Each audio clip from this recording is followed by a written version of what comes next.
Nous en venons à la question que va poser M. Robin Reda à Madame la ministre des Solidarités et de la Santé. Merci, Monsieur le Président.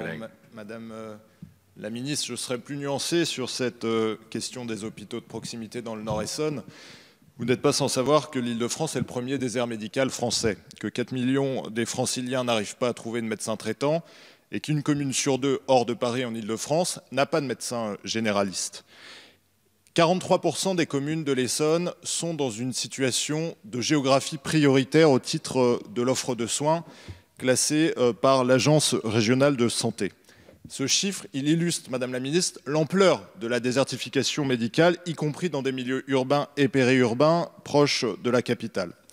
Dans les communes de ma circonscription, Juvisy-sur-Orge, Athis-Mons, Savigny-sur-Orge sont placés dans cette géographie d'intervention prioritaire, quand d'autres communes sont en géographie dite de veille. Depuis plusieurs années, ça a été dit, un projet de fusion des hôpitaux du Nord-Essonne est à l'étude par la création d'un établissement de santé unique sur le plateau de Saclay à horizon 2024 avec des financements qui restent à sécuriser par le comité interministériel de performance et de modernisation de l'offre de soins. Ce projet, il se fait au mépris des réalités du désert médical que je viens d'évoquer, pourtant reconnu officiellement par l'ARS, et il prévoit la fermeture des sites hospitaliers de Longjumeau, d'Orsay et de Juvisy-sur-Orge dès l'année 2021. À force de nombreuses années de sous-investissement chronique, l'hôpital de Juvisy, l'hôpital de Longjumeau, celui d'Orsay souffrent de vétusté évidente. Malgré cela, à Juvisy, les urgences enregistrent chaque année près de 30 000 passages, chiffre en constante augmentation du fait de la croissance démographique de ce secteur. La fréquentation du seul service d'urgence fait de l'hôpital de Juvisy le centre névralgique de notre offre locale de santé. Il est proche de la gare RER de Juvisy, 70 000 voyageurs par jour, proche de l'aéroport international d'Orly et donc un équipement de recours absolument indispensable. L'ouverture d'un hôpital du futur, appelé de ses voeux par le gouvernement, c'est probablement une bonne nouvelle pour le département de l'Essonne. Mais cette modernité, elle ne sera réservée qu'à quelques-uns, lorsque depuis Juvisy, il faut parfois près d'une heure pour rejoindre le plateau de Saclay. C'est pourquoi, avec le soutien de tous les maires de ma circonscription, de nombreux élus du Nord-Essonne, il est de mon devoir, Madame la ministre, de vous rappeler que le risque grave que présenterait la mise à l'arrêt total de l'hôpital de Juvisy pour la santé de nos habitants. Je dénonce en plus de cela le chantage, il n'y a pas d'autre terme, dont sont victimes les élus de Juvisy-sur-Orge, sommés de livrer aux promoteurs les sites hospitaliers de Juvisy pour financer la construction d'un hôpital sur le plateau de Saclay où les habitants de ce bassin de vie n'iront jamais. Je refuse que les habitants de la ville que je représente demeurent les otages de décisions comptables, arbitraires, déconnectées des réalités quotidiennes. Et il est urgent de retrouver le chemin du dialogue, ce qui n'est pas le cas aujourd'hui avec les acteurs locaux de l'ARS et de la direction de l'hôpital. Madame la ministre de la Santé déclarait sur France Info en août dernier qu'il n'y aurait aucune fermeture d'hôpital de proximité.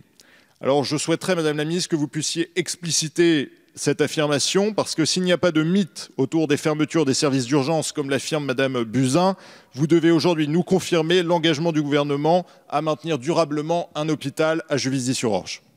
Merci. Madame la secrétaire d'État auprès de la ministre de la Solidarité et de la Santé a la parole. Vous avez la parole, Madame la ministre. Merci, Monsieur le Président, Monsieur le député.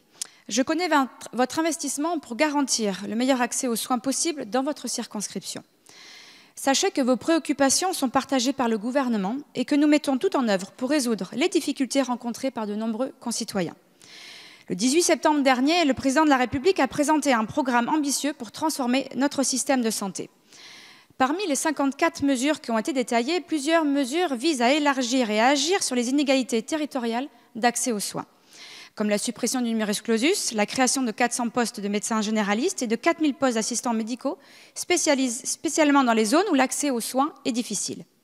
Le plan Ma Santé 2022 prévoit également la mise en place de communautés professionnelles territoriales de santé et de permanence de médecins dans les hôpitaux de proximité pour contribuer à un équilibre plus stable entre le milieu rural et le milieu urbain.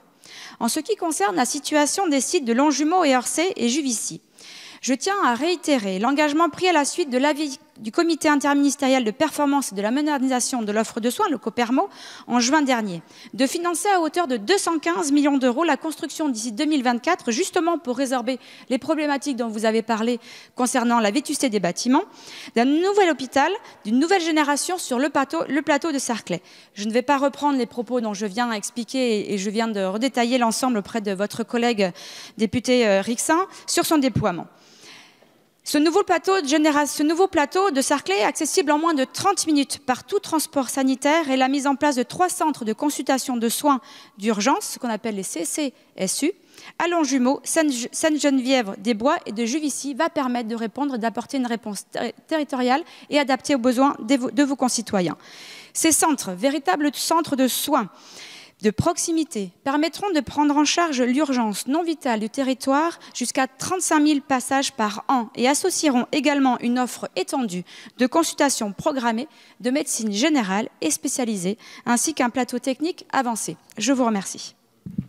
Merci. En réponse, M. Reda, brièvement, s'il vous plaît. Merci, Madame la Ministre. Juste pour vous dire que les élus locaux et les médecins des communautés professionnelles du territoire n'ont pas attendu le gouvernement pour mettre en place des structures telles des maisons pluridisciplinaires de santé et qu'aujourd'hui, nous attendons d'être aidés par le gouvernement par des structures publiques pertinentes et à l'avant-garde de la médecine de pointe pour l'ensemble des bassins de santé du territoire de l'Essonne.